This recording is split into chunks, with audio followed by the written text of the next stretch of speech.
Alors sur qui les Français vont-ils pouvoir compter? Sur la France insoumise? Je rappelle que pendant les 6 premiers mois du mandat, on nous a dit que Jean-Luc Mélenchon était le premier adversaire, l'adversaire incontestable d'Emmanuel Macron. Il était son opposé. On a découvert M. Mélenchon dans l'hémicycle et son aimable groupe de la France insoumise, composé de punks à chiens et d'extrémistes de gauche. M. Mélenchon doit être à peu près le plus à droite de son groupe. Autant vous dire, la bande d'illuminés qui siègent dans cette assemblée avec lui, qui ont 2 obsessions, l'accueil inconditionnel des migrants et moins de budget et de subventions pour les forces de l'ordre dans notre pays. Ce sont les 2 obsessions des députés de la France insoumise. Alors pendant 6 mois, il a fallu se fader avec les médias, la France insoumise comme adversaire numéro 1 d'Emmanuel Macron. On a tout entendu. Qu'ils étaient formidables, ils avaient le droit à tout l'espace médiatique. Dès qu'Emmanuel Macron bougeait un orteil, on les filmait, ils étaient là, ils savaient s'opposer, ils arrivaient dans l'hémicycle sans cravate, formidable, un signe d'opposition extraordinaire. Ils nous ont tout fait, ils ont sorti les boîtes de pâtes dans l'hémicycle pour montrer que le pouvoir d'achat reculait. Un courage incroyable, ces députés de la France insoumise, en réalité, de la politique spectacle, comme on en faisait il y a 30 ans.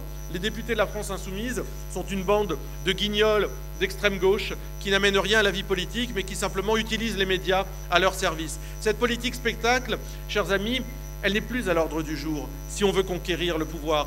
Moi, je le dis parfois, je dis si mardi, par exemple, j'arrive à l'Assemblée nationale torse nu, je pense que quelques médias vont s'y intéresser immédiatement. BFM va immédiatement filmer, je sais ce qui va se passer immédiatement après, je vais recevoir des dizaines de milliers de courriers de félicitations en disant c'était magnifique, c'était pourquoi n'est-il pas allé jusqu'au bout, pourquoi juste le haut, pourquoi... Bon, je sais ce qui va se passer.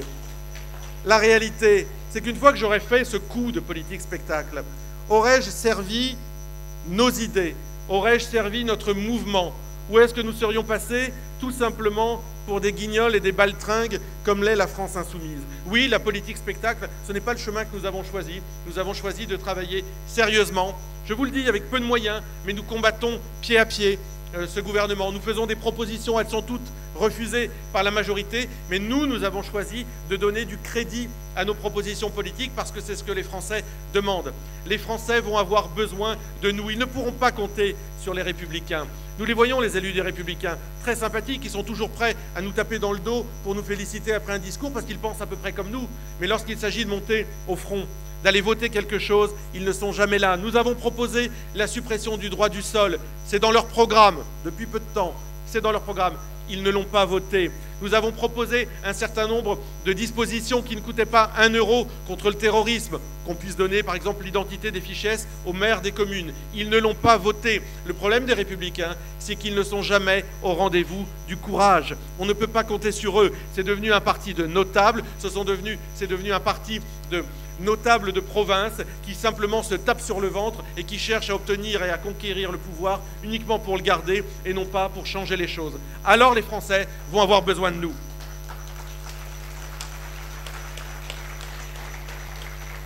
Ils vont avoir besoin de nous parce qu'il faut bien le dire, 1 an et demi après ces élections présidentielles, si on nous avait dit qu'on en serait là, là aussi je crois qu'on aurait signé. Nous avons tout supporté en 1 an et demi et croyez-moi, et vous le savez bien, ça n'a pas été si simple. Nous avons dû, évidemment, supporter les commérages, les commentaires sur la qualité du débat de Marine Le Pen. Marine Le Pen s'en est expliquée elle-même, et je crois que peut-être manquer un rendez-vous avec les Français est quelque chose de difficile, mais manquer un quinquennat avec les Français est quelque chose de coupable. C'est ce qu'est en train de faire Emmanuel Macron. Nous avons dû supporter, c'est pour ça, ne nous laissons plus faire non plus là-dessus, ça suffira bien. Nous avons dû supporter des départs pour des raisons différentes. Nous avons vu partir Florian, nous avons vu repartir Marion. Moi, je le dis parce qu'on se le dit entre nous, pourquoi pas se le dire publiquement. Et c'est vrai que ça a été pénible à voir, quelles que soient les raisons. Mais nous avons dû supporter aussi ce gouvernement qui nous a harcelés. Nous avons dû supporter les persécutions judiciaires, les persécutions financières, des mois entiers, 6 mois sans compte bancaire, sans que le parti politique d'opposition dans ce pays ne puisse bénéficier des mêmes droits que les autres. Nous avons dû supporter la mise à l'index de Marine Le Pen à travers la volonté de la faire passer devant un psychiatre. Nous avons dû supporter pendant 1 an et demi le fait que nous ne représentions soi-disant plus rien. Et puis nous avons travaillé en parallèle. Nous avons changé de nom. C'est pas rien de changer de nom. On a fait notre propre révolution. Nous nous sommes réorganisés. Nous sommes en train de construire une liste qui va s'ouvrir largement, qui va aller chercher des gens qui peut-être étonneront parce que le Rassemblement national, c'est cette capacité à représenter les Français dans la diversité de ce qu'ils sont, mais unis derrière le drapeau tricolore. Alors pendant 1 an et demi, nous avons fait tout cela, nous avons dépassé tout cela, et nous sommes aujourd'hui, dans le dernier sondage, à 24% pour les élections européennes. C'est-à-dire que non seulement nous n'avons pas reculé, mais nous avons même progressé par rapport aux 21% du premier tour des élections présidentielles. Celles et ceux qui ont voulu enterrer Marine Le Pen, celles et ceux qui ont pensé que Marine Le Pen ne pouvait pas se remettre de cette campagne présidentielle, qu'elle a amené un résultat historique, se sont mis le doigt dans l'œil. Celles et ceux qui ont fait cela devront supporter de voir Marine Le Pen accéder à l'Élysée dans 4 ans, prête et fin prête.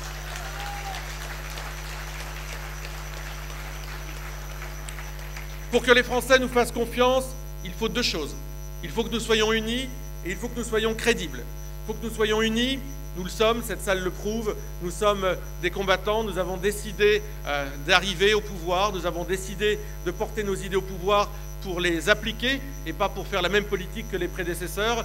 Nous sommes unis, notre mouvement aujourd'hui, à n'en pas douter, sait où il va. Mais il va falloir aller chercher celles et ceux qui ne votaient pas pour nous, celles et ceux qui de bonne foi n'ont pas cru en nous, celles et ceux qui parfois nous ont combattus, celles et ceux qui ont douté, celles et ceux qui ont trouvé 1001 raisons de ne pas voter pour nous, celles et ceux qui vous disaient « je voterai bien Marine Le Pen, mais elle est trop ceci, mais il le débat, mais elle est trop à gauche, mais elle est trop à droite, mais son environnement n'est pas celui que j'aimerais, mais elle est élue du Nord, mais elle vient pas assez dans le Sud ». Bref, toutes celles et ceux qui, pour masquer leur manque total de courage, n'ont pas voulu mettre un jour un bulletin de vote Marine Le Pen lors des élections présidentielles. Il va falloir qu'on aille les chercher.